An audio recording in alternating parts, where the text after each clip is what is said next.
చాలా మీరు eventful life అంటే ఫస్ట్ నుంచి. కానీ ఈ ఎంటర్టైన్మెంట్ మీడియాలోకి అసలు ఎలా వచ్చారు మీరు? అనుకోకుండా వచ్చాను. నేను ఈనాడు ఆంధ్రజ్యోతిలో కొద్దికాలం ఉద్యోగం చేసి జర్నలిస్ట్గా ఉన్నారు. తర్వాత వదిలేసి అడ్వర్టైజింగ్ ఏజెన్సీలో అనువాదాలు చేసుకుంటూ ఉండేవాడిని. మీరు చెప్పిన కొన్ని కోట్స్ చెప్పరా? ఒక ఐడియా మీ జీవితాన్ని మార్చేస్తుంది. అది మీద సార్ నేను విరివిగా చాలాసార్లు వాడేసుకున్నాను. మంచిదేగా, ఒక్క ఐడియా జీవితాన్ని మార్చేస్తుంది. ఐఎమ్ ప్రౌడ్ ఆఫ్ యూ అమ్మా. ఎన్నిసార్లు వాడుకుంటాము. అది లోయల్ ఇంటాస్ వాళ్ళకి రాశారు. గిరి సార్ మేనేజర్ అప్పుడు. ఆ ఏజెన్సీతోనే ఒక మంచి అనుభవం ఉంది, చెప్తాను. అట్లా చాలా రాశాను. తర్వాత స్మాల్ సేవింగ్స్ కూడా రాశాను. సొమ్ము భద్రం భవిత బంగారం అదొకటి రాశాను. దానికి ఇంగ్లీష్ ఏదో ఉండే, సేఫ్ మనీ ఫ్యూచర్ ఏదో ఉండే. ఒరిజినల్ పట్టుకోను నేను, భావంలోకి వెళ్ళిపోతా. అంటే ట్రాన్స్లేషన్స్ ఇవి. ఐడియా మీ జీవితాన్ని మార్చేస్తుంది. అది కూడా అనువాదమే. అనువాదం ఒరిజినల్ ఏంటో. Original an idea changes your life, something like that. అదే నేనంతా ఒకేసారి వస్తుంది థాట్ అనమాట. ఇంగ్లీష్లో థాట్ వస్తుంది, అక్కడ ఇంగ్లీష్ లైన్, ఇక్కడ తెలుగు లైన్ రాస్తాం. అట్లా వాయిస్ కూడా ఇచ్చారు కదా మీరు యాడ్స్కి వాటికి. ఏది మీరు ఎక్కువ బాగా తృప్తినిచ్చిన జాబ్ అంటే మీ వర్క్ ఏది? ఈ యాంకరింగ్ ఒకవైపు, యాక్టింగ్ ఒకవైపు, అడ్వర్టైజింగ్ లైన్ ఒకవైపు, ఇంకోవైపు వాయిస్ ఇవ్వడం. జర్నలిజం. అవునా?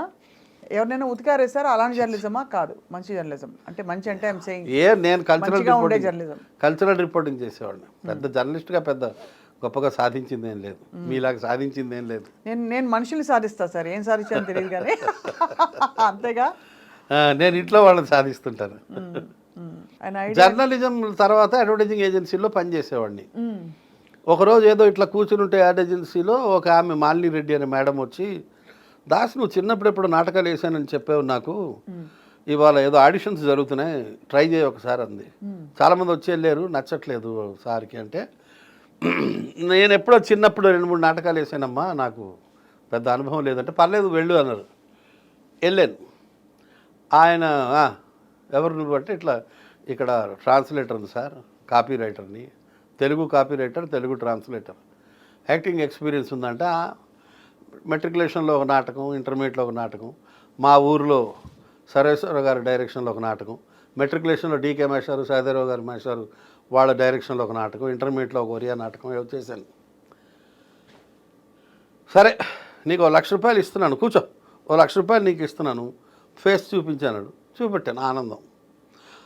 బాగుంది, చాలా బాగా చేసావయ్యా, చాలా ఆనందం, బాగా చూపెట్టావు, ఒక 50,000 వెనక్కి తీసుకుంటున్నాను, ఎక్స్ప్రెషన్ ఇవ్వు అన్నాడు. ఇచ్చాను.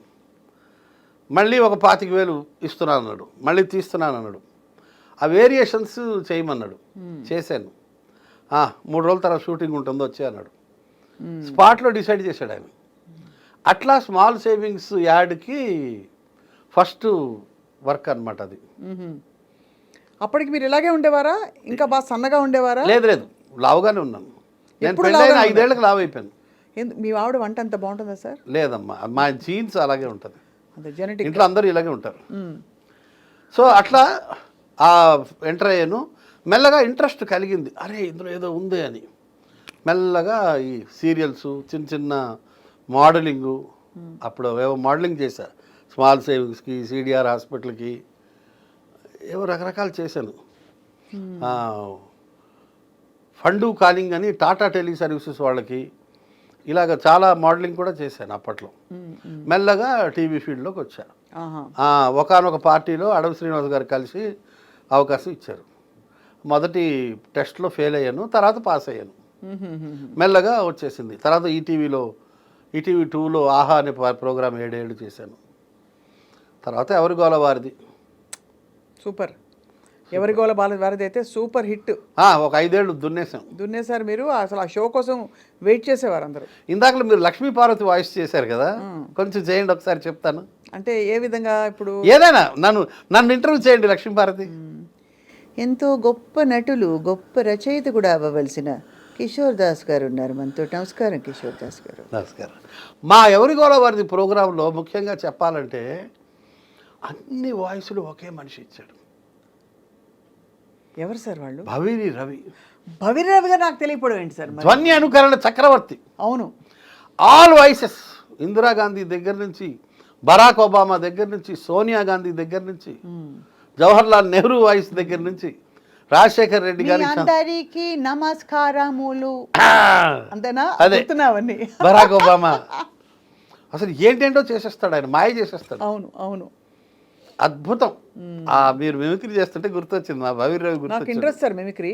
నేను కూడా ఒక 8-10 గొంతులు అలా ప్రాక్టీస్ చేసి చిన్నగా. భవీర్ రవి 150కి పైగా గొంతులు చేశాడమ్మా. అయ్యో ఆయన తోపు జీనియస్. అసలు నాకు ఆశ్చర్యం వేస్తుంది, అంత టాలెంట్ ఎట్లా ఉంటుంది ఒక మనిషి దగ్గర అని. అన్ని వాయిస్లు చేయడం అంత చిన్న విషయం కాదు. అవును. అండ్ దాదాపు నేరుగా చేస్తాడు ఆయన. చంద్రబాబు అంటే దాదాపు చంద్రబాబు దగ్గరగా వెళ్తాడు. మీరు చేయరా సార్ మిమిక్రీ? అస్సలు రాదమ్మా, అసలు. మీరు జస్ట్ వచ్చి సూత్రధారుడు అంతే. మీరు వచ్చి అనేసి ఇదేం జరిగిపోతుందని నేను చెప్పేస్తారు. కొంచెం సెటైర్ బాగా పలుకుతుంది నాకు కొంచెం. అంటే మెయిన్గా అంటే నేను డైరెక్టర్స్ యాక్టర్ని ఆల్వేస్. నాకు పెద్ద సొంతంగా ఏమీ అన్ని తెలివితేటలు ఉండవు, అంత టాలెంట్ కూడా లేదు. అయ్యో. కానీ డైరెక్టర్ చెప్పింది పట్టుకోగలుగుతా. మాకు అంజద్ బాబు గారు డైరెక్టరు. ఆయన అసలు ఆయన కూడా చాలా సహజ వేటకారి. మామూలు కాదు రియల్ లైఫ్లో కూడా అంతే. ఆయన చెప్తాడు, నేను చేసేస్తాను. నేను ఏ షూటింగ్కి వెళ్ళినా కూడా, నేను ఇప్పుడు వినోద్ ఫిల్మ్ అకాడమీలో ప్రిన్సిపాల్గా పనిచేస్తున్నాను. నేను మా స్టూడెంట్స్కి ఎప్పుడు చెప్తుంటాను, డైరెక్ట్ షూటింగ్కి వెళ్తే ఫస్ట్ డైరెక్టర్ నాడి పట్టుకోండి అంటాను. అవును. డైరెక్టర్ పల్స్ పట్టుకోవాలి. నేను అది పట్టేస్తాను, వదిలిపెట్టినది చాలా ఫాస్ట్గా పట్టుకుంటాను, కాబట్టి ఇబ్బంది లేదు. అవును. సహజంగా వాళ్ళని చేసి చూపించమంటాను నేను. I request them. Amjad Babu గారు చేసి చూపిస్తారు, ఆయన కొంచెం చేసి చూపిస్తే చాలు, మిగతాది నేను అల్లుకుపోతా. ఆ టాలెంట్ ఉంది. సో అలాగా మీ ప్రయాణం టీవీ తోటి, అలాగే కొన్ని సినిమాలు మీకు బాగా మంచి పేరు తెచ్చిపెట్టిన పాత్ర ఒంగోలు గిత్త సినిమా మొత్తం ఉంటాను. అవును. రామ్. కానీ ఆ సినిమా ఎంట్రీ చాలా గమ్మత్తుగా జరిగింది. నాకు ఓ రోజు ఆ కంపెనీ నుంచి ఫోన్ వచ్చింది, మేము ఇలాగ ఒక క్యారెక్టర్ అనుకుంటున్నాము, యాక్చువల్లీ ప్రొడ్యూసర్ గారే చేసేస్తారు అనుకున్నాము, చిన్న క్యారెక్టరు, ఏవో అది క్యారెక్టర్ కొంచెం పెరిగేటట్టుంది, కొంచెం మీలాంటి ఎక్స్పీరియన్స్డ్ అవసరము అన్నారు. పిలిచారు, మేనేజర్ పిలిచాడు, మాట్లాడాడు. ఎంత తీసుకుంటావు అంటే, నాకు ఆల్రెడీ ఒంగోలు గిత్త ఎవరి గౌరవ వారిదిలో రోజుకి 10,000 ఇస్తున్నారు, ఎపిసోడ్కి 10,000 అన్నాను. 1,000 రూపాయలు ఇస్తానన్నాడు. ఒక 25 రోజులు ఎంతో ఉండొచ్చు, 20 రోజులు ఉండొచ్చు, 30 రోజులు ఉండొచ్చు, 25 రోజులు ఉండొచ్చు, 1,000 రూపాయలు చొప్పున ఇస్తానన్నాడు. నేను ఇప్పుడే బాత్రూమ్కి వెళ్ళి వస్తాను సార్ అని ఇంటికి వచ్చాను. అంతేనా? మళ్ళీ ఒక 4-5 రోజుల తర్వాత మళ్ళీ ఫోన్ చేశాడు.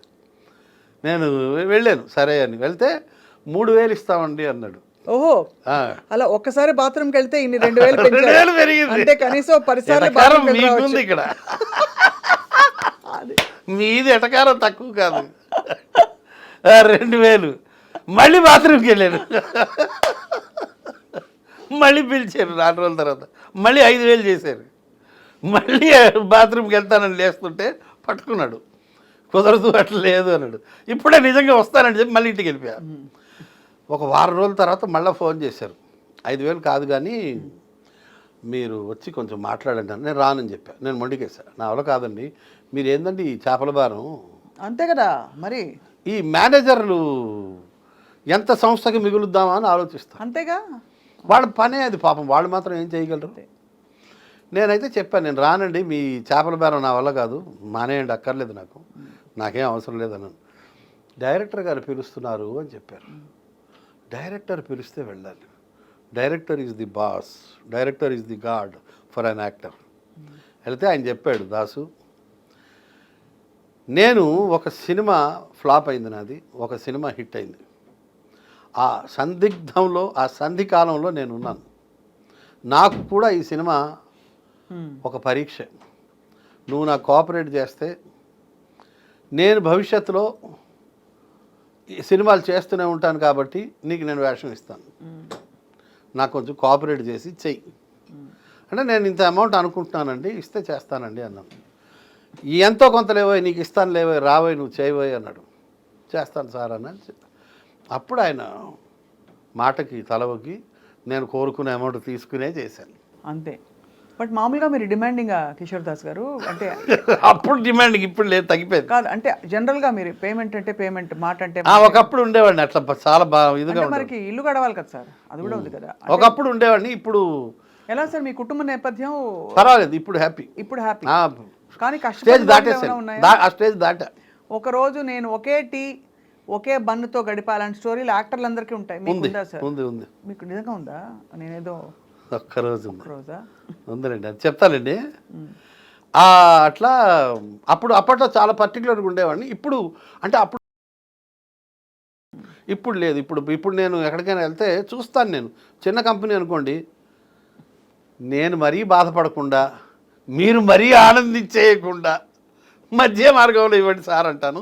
నేను ఫిగర్ చెప్పను, సో మరీ బాత్రూమ్కి వెళ్ళాల్సిన అవసరం లేకుండా. అంతే, అంతేనా? ఎటకారికి ఎటకారం. అట్లా ఇప్పుడు తగ్గింది. ఒకప్పుడు చాలా పర్టికులర్గా ఉండేవాడిని, ఇప్పుడు మారాను. ఇప్పుడు ఏంటి సార్, డిజిటల్ మీడియాలు అవి ఇవి అన్ని రకాల మీడియాలు ఓటీటీలు వచ్చాక అసలు ఇన్ఫ్లేట్ అయిపోయాయి కదా మొత్తం పేమెంట్స్. అవును, పెరిగాయి. సో అయితే మీరు కష్టపడిన సందర్భాలు ఉన్నాయి డబ్బులు లేక?